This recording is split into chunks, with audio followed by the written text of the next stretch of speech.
তাড়াতাড়ি পালিয়ে চল, মা আমাদেরকে মেরেই ফেলবে। এই দাঁড়া বলছি, দুষ্টুরা সব সময় বদমাইশি করে। আঙ্কেল আঙ্কেল, মা আমাদেরকে মারতে আসছে, প্লিজ আমাদেরকে লুকিয়ে নাও। কেন, তোমরা নিশ্চয়ই কোনো দুষ্টুমি করেছো। কি করেছো সেটা আগে বলো। আমরা তো শুধু একটু ফু খাটিয়েছিলাম। ও, এইটুকু ব্যাপারের জন্য মা মারতে আসছে? তাড়াতাড়ি লুকিয়ে পড়ো, আমি আছি তোমাদের কাছে। আচ্ছা ভাই, তুমি কি আমার দুটো ছেলে মেয়েকে দেখেছো?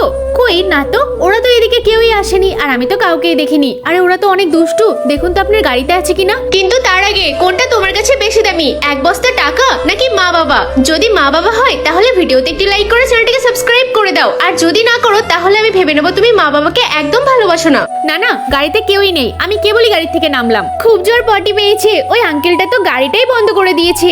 আরে ভাই, একবার দেখা উচিত ছিল। জানি না ওরা কোথায় আছে, বাড়িতে গিয়ে আরেকবার দেখি। যাক, বাচ্চা দুটো বেঁচে গেছে। এই তোমরা বাইরে এসো। আরে এটা আমি কি দেখছি, আঙ্কেল খুব জোর পটি পেয়ে গেছিল, গাড়িতে লক ছিল, খুলতে পারেনি, এখানেই হয়ে গেছে। ছি ছি ছি ছি, কি বাজে ছেলে মেয়ে রে। আঙ্কেল আমিও করে ফেলেছি, তাও আবার প্যান্টে। চেই বাচ্চাগুলো বেরো বলছি, তোরা আমার গাড়িটাই নোংরা করে দিলি।